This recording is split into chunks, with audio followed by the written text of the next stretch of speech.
The knock comes before dawn, you hear it through the thin wall of your bedroom, 3 heavy raps, then a man's voice calling your name. Your husband is already at the door, you sit up in the dark and your hands are shaking before you even know why.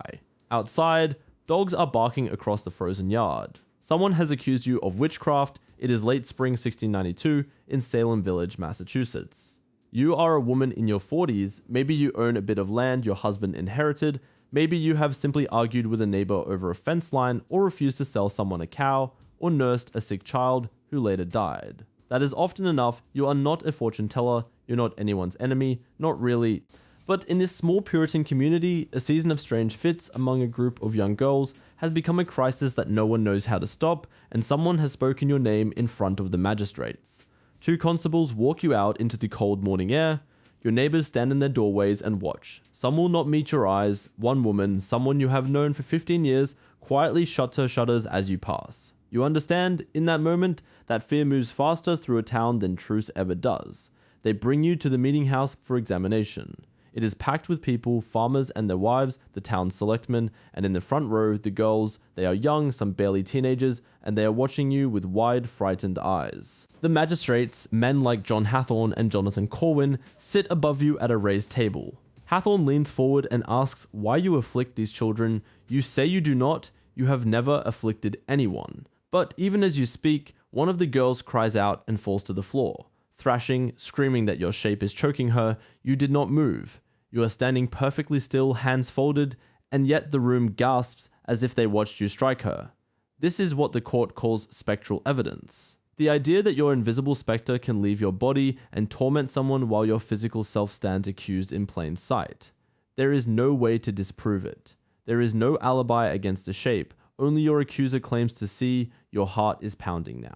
You look for your husband in the crowd and cannot find him. The magistrates ask again, more sharply, confess, and this ends, deny, and the girls will keep falling. You feel the pull of it, the terrible logic laid out for you. Somewhere in your chest, a small voice says, just say yes, just say the word they want, and go home to your children tonight. This was the actual bind facing dozens of the accused in Salem that year. Confession, however false, was often treated as a form of cooperation, and many who confessed were spared execution, at least for a time. Denial, insisting on your innocence, was read by the court as defiance, as proof that you remained loyal to the devil rather than to God.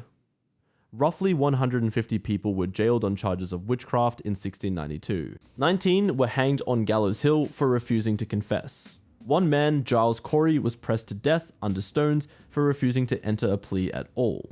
You choose not to confess, not out of bravery exactly, but because you cannot make yourself say a lie about your own soul, even to save your body. The magistrates order you held. You are taken to the Salem jail, a low stone building with iron shackles bolted to the walls, because the court believed chains could restrain a witch's spectre as well as her body. The cell is crowded, damp, and smells of unwashed bodies and old straw. Rebecca Nurse, a respected elderly woman from your congregation, is chained near you, accused despite decades of good standing in the community. If she is not safe, you understand, no one is weeks past. You do not know if it is day or night most of the time. Your family is allowed to bring food when they can afford it, since prisoners were often required to pay for their own keep, even while awaiting trial for their lives. You hear news filtered in through the guards. Bridget Bishop has been hanged the first of the year, then more names, people you have known your whole life, taken up the hill and hanged one by one through the summer. Your trial, when it finally comes, moves quickly. The girls perform their fits again in front of the jury.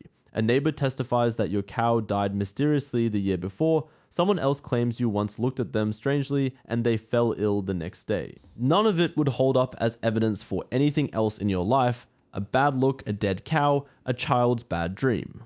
But here, in this courtroom, ordinary misfortune has become proof of a pact with the devil. What the record actually tells us is complicated.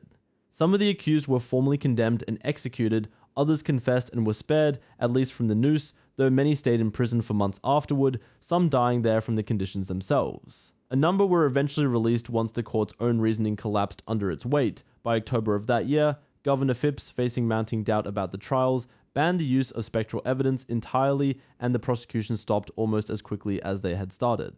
What you experience, whichever path your own story takes, is the mechanism behind it. Fear in a tight-knit community does not always look for facts, it looks for someone to blame. And once one person is accused, The accusations tend to spread through social networks rather than evidence. Neighbor naming neighbor, rival naming rival, child naming the woman who once scolded her. Historians studying Salem have traced how property disputes, family rivalries, and even a harsh winter's crop failures shaped who got accused and who did not. Fear, it turns out, is rarely random. It follows the shape of existing grudges. You live through the trial not knowing your fate until the verdict is read aloud. Whatever the outcome, the town does not simply return to normal afterward. Some of the accusers later recanted. One of the judges, Samuel Sewell, stood up in his own church years later and publicly asked forgiveness for his part in the deaths. The colony eventually passed a bill restoring the good names of many of the accused, and in 1711 offered financial compensation to some of the families. It would be easy to think of this as something that could only happen then in torchlit meeting houses with men in black coats. But the psychology behind it, panic spreading faster than proof, a community turning inward against its own members under pressure, ordinary people testifying to things they believe they saw even when they did not, none of that disappeared with the 17th century. It simply changes its costume. You walk out of that courtroom or you do not. Either way, your name has already become part of a story much larger than your own life, a story about how fear, once it takes hold of a town, can turn even your neighbors into witnesses against you.